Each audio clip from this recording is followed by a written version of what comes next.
Can you define a little bit for me what are intent-based access control? Yeah. So I'll actually do that. I'll get back to actually that answer by finishing to answer what Dwayne just asked, and then you'll see how the intent-based actually fits into that, right? So you asked me about the difference between how machines authenticate and authorize versus how humans authenticate and authorize. And the mechanisms, as we know, are quite different because they are different entities. Humans, there's a human aspect to it, right? You might ask for a username and password. That's not something that you would normally think as best practices for a machine to have it know a password. You can ask humans to, refresh their credentials every hour. Good luck with that. But with machines, you actually have a chance to get them to refresh those credentials. So the actual mechanisms are quite different. And the things themselves are quite different. Machines tend to do the same thing over and over again. Humans, who knows? So the fact that a service is supposed to do something is actually something we can lean into and say, if you're supposed to do that, let's make sure you can only do that.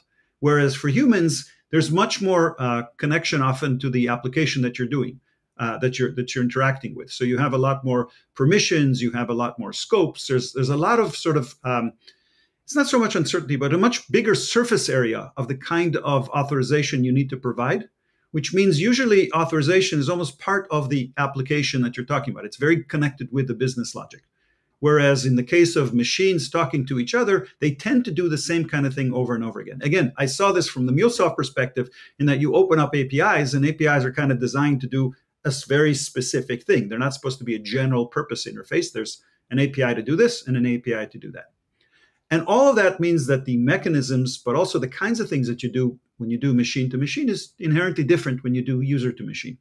That also gives us an opportunity to do something called intent-based access control. And that is that you can capture the intent. What is that client supposed to be doing to the server? And say, if that's what it's supposed to be doing, I'm going to make sure that's the only thing that it's allowed to do. And in fact, the set of clients that have declared their intents, that's the only thing that the server will allow anyone to do. So again, something quite different than what you can do with a person. If you can somehow figure out the intent of people, boy, we should go productize that. That's really interesting. But I do know the intents of a service, or at least the developer of that client knows the intents of the client.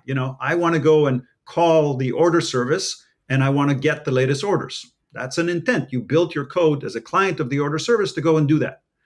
What we're saying is, all you have to tell us is the intent of that client. You have to go and you say, okay, you intend to call the order service, and we take that and we turn that into a set of permissions on the order service, on the server, to say, okay, well, guess what? Let this client make that call. And anybody who hasn't declared that intent, don't let them make any calls. So you end up protecting the order service at the same time as you allow its clients to do their thing, because we're able to capture the intent of the clients and turn those into permissions. That's what's new about this. You, as a client developer, do the easiest thing. You just tell me, what do you want to do?